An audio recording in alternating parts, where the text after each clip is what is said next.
Students, welcome back to my channel unfolding literature. আজকে চলে এসেছি নতুন একটি ভিডিও নিয়ে। আজকে ক্লাস 12-এর থার্ড সেমিস্টার এবং ফোর্থ সেমিস্টারের অন্তর্গত একটি drama the Riders to the sea আলোচনা করব। লিখেছেন জেমস সিঞ্চ। তো আগে এই জায়গায় যে ড্রামাটি ছিল সেটি ছিল তারা, এবং সেটিকেই কিন্তু এখন পরিবর্তন করে এই নতুন যে drama the Riders to the sea এটা সংযোজন করা হয়েছে। তো সবার আগে জেমস সিঞ্চ কে ছিলেন তার সম্পর্কে কিছুটা জেনে নিই চলো। তো জন মিলিংটন সিঞ্চ, এটা হচ্ছে তার পুরো নাম। তিনি ছিলেন একজন আইরিশ নাট্যকার, কবি এবং সঙ্গীতজ্ঞ, যিনি 1871 সালে আয়ারল্যান্ডে জন্মগ্রহণ করেন এবং 1909 সালে মৃত্যুবরণ করেন। তিনি আইরিশ নাট্য আন্দোলনের একজন প্রধান সদস্য ছিলেন এবং আয়ারল্যান্ডের সাংস্কৃতিক জীবনে তার অবদান অমূল্য। সিঞ্জের নাটকগুলি মূলত আয়ারল্যান্ডের গ্রামীণ জীবন, মানুষের সংগ্রাম এবং প্রকৃতির শক্তির বিরুদ্ধে তার বিপরীতে মানবিক অবস্থানকে তুলে ধরে। তার রাইডার্স টু দ্য সি তার অন্যতম প্রধান কাজ, যা 1904 সালে মঞ্চস্থ হয়, যা সমুদ্রের বিরুদ্ধে মানুষের অসহায়তা এবং শোকের চিত্র তুলে ধরে। তো এই নাটকটিতে যে চরিত্রগুলি রয়েছে সেগুলো সম্পর্কে একটু বর্ণনা করছি। প্রথমেই রয়েছে প্রধান চরিত্র মারিয়া। তিনি এই নাটকের কেন্দ্রীয় চরিত্র, একজন বৃদ্ধা মা যিনি তার স্বামী ও 6 পুত্রকে সমুদ্রে হারিয়েছেন। ক্যাথলিন পরিবারের বড় মেয়ে, পরিবারের দায়িত্বশীল সদস্য। নোরা মারিয়ার ছোট মেয়ে, সংবেদনশীল ও সহানুভূতিশীল। বার্টলে পরিবারের মারিয়ার সর্বশেষ জীবিত পুত্র, পরিবারের আর্থিক দায়িত্ব নিতে চায় সে। মাইকেল মারিয়ার পুত্র, সমুদ্রে সে নিখোঁজ হয়ে গেছে। এবার গল্পের যে মূল সারাংশ সেটি 4টি ধাপে আলোচনা করব। প্রথমে হচ্ছে the starting and finding Michael's cloth. তো রাইডার্স টু দ্য সি একটি ওয়ান অ্যাক্ট প্লে, অর্থাৎ একটি অ্যাক্টের মধ্যে দিয়ে এই নাটকটি শেষ হয়েছে। শুরুতেই এরন আইল্যান্ডে মৌরিয়ার রান্নাঘরে আমরা দেখতে পাই যে মৌরিয়ার বড় মেয়ে ক্যাথলিন খুব যত্ন করে কেক বানাচ্ছিল, এবং এমন সময় হাতে এক বান্ডেল কাপড় চোপড় নিয়ে মারিয়ার যে ছোট মেয়ে নোরা সে প্রবেশ করে। তাদের কথোপকথন থেকে এটা বোঝা যায় যে সেই এলাকায় পাদ্রী এই কাপড় নোরার হাতে দিয়ে তাদেরকে পরীক্ষা নিরীক্ষা করে দেখতে বলে যে এই কাপড় তাদের ভাই মাইকেলের কিনা। পাদ্রী তাদেরকে আরো বলে যে রেনেগাল নামক একটি জায়গায় সমুদ্রে 2জন মাঝি একটি লাশ ভেসে আসতে দেখে, এবং তারা সেই লাশ দাফন করে কাপড় চোপড় পাদ্রীর কাছে দিয়ে যায়। তারা দুজনে কাপড়-চোপড় পরীক্ষা করার আগেই বুঝতে পারে যে তাদের মা মারিয়া তাদের আশেপাশেই রয়েছে, এবং তারা দুজন চাইছে না যে এই বিষয় সম্পর্কে মারিয়া কিছু জানুক। এজন্য মারিয়া ঘরে প্রবেশ করার আগেই তারা এই কাপড়-চোপড় লুকিয়ে ফেলে, এবং দেখা যায় যে মারিয়া বিমর্ষ চেহারায় ঘরে প্রবেশ করছে। এখানে জেনে রাখা দরকার যে মারিয়া এই সমুদ্রে তার স্বামী এবং তার শ্বশুর ও তার অন্যান্য সন্তানদের হারিয়েছে।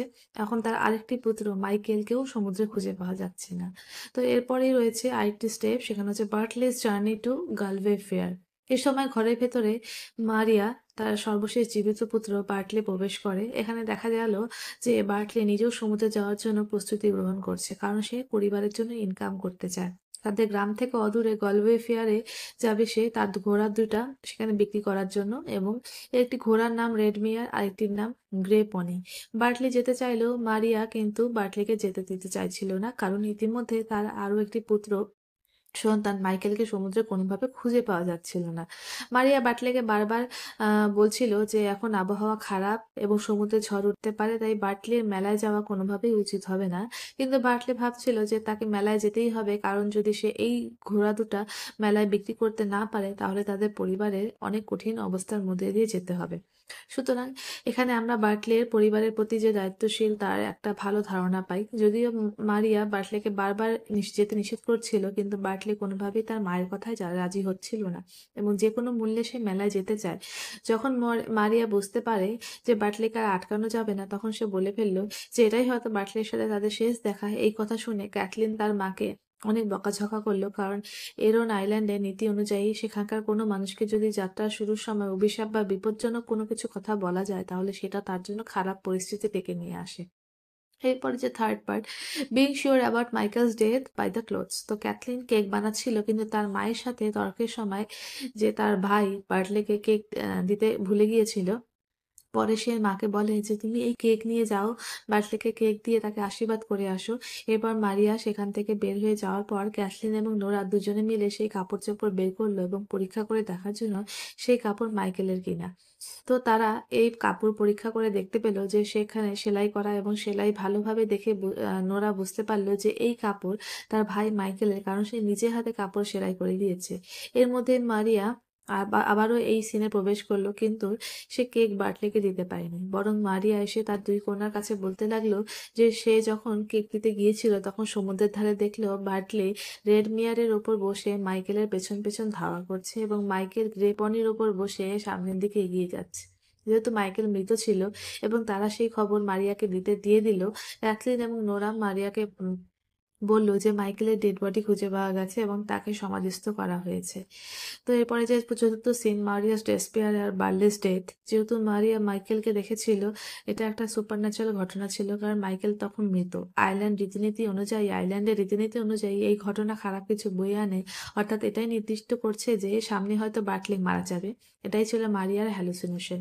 যখন এগুলো মারিয়াকে বলা হলো তখন মারিয়া মাথায় হাত দিয়ে বসে চিৎকার করে হাই হুতাশ করতে লাগলো এবং হাই হুতাশ থেকে আমরা দেখতে পাই যে তার আরো 4টা পুত্র সন্তান, স্বামী এবং তার শ্বশুর সবাই এই সমুদ্রের বুকে নিশ্চিহ্ন হয়ে গেছে। তাই তার 2 পুত্র সন্তান স্টেফেন ও শন একদিন মাছ ধরতে সমুদ্রে গিয়েছিল এবং তারা কখনো ফিরে আসেনি। সিমাস ও প্যাচ নামে তার আরও 2টি সন্তান হারিয়ে গেছে। এখানে মারিয়া সন্তানদের নাম মনে রাখা অত্যন্ত জরুরি, কারণ এই প্রশ্নটা ব্রিফ হিসেবে প্রায় কিন্তু পরীক্ষাতে আসতে দেখা যায়। মারিয়া এভাবে বসে বসে হাই হুতাশ করতে থাকে এবং এমন সময় দেখা যায় যে গ্রামবাসী নৌকার পালে আরেকটি লাশ তাদের বাড়ির দিকে নিয়ে আসছে। এসে একজন তাদেরকে বলে যে বার্টলি মারা গিয়েছে এবং বার্টলি এর লাশ। সমুদ্রের নৌকা চলমান অবস্থায় গ্রে পনি বার্টলিকে লাথি মেরে সমুদ্রে ফেলে দেয় এবং পাথরের সাথে ধাক্কা লেগে বার্টলি সেখানেই মারা যায়। এরপর গ্রামবাসীরা বাটলেকে লাশ দাফনের ব্যবস্থা করে। এ সময় মারিয়াকে দেখা যায় যে সে শোকে একেবারে পাথর হয়ে পড়েছে। তাকে বলতে শোনা যায় যে সে যেহেতু তার সন্তান, স্বামী সবাই সমুদ্রের বুকে আজ থেকে নিশ্চিহ্ন হয়ে গেল, তাই এরপর থেকে তার আর কোনো দুশ্চিন্তা নেই। মারিয়া তার ভাগ্যকে মেনে নেয়, কারণ সমুদ্রের পাড়ে মানুষদের এছাড়া আর কোনো উপায় নেই। পরিশেষে এটাই বলে যে no man can be living forever, but I must be satisfied. অর্থাৎ এই পৃথিবীতে কোনো মানুষই চিরদিন বাঁচতে পারবে না, কিন্তু এই সব কিছু নিয়েই আমাদের সন্তুষ্ট থাকতে হবে। এই গল্পের যে moral lesson, Riders to the sea, আমাদের মৃত্যুর অনিবার্যতা, প্রকৃতির শক্তি এবং কঠোর গ্রামীণ বাস্তবতার মুখের জীবন ও মৃত্যুর চক্র সম্পর্কে শিক্ষা দেয়।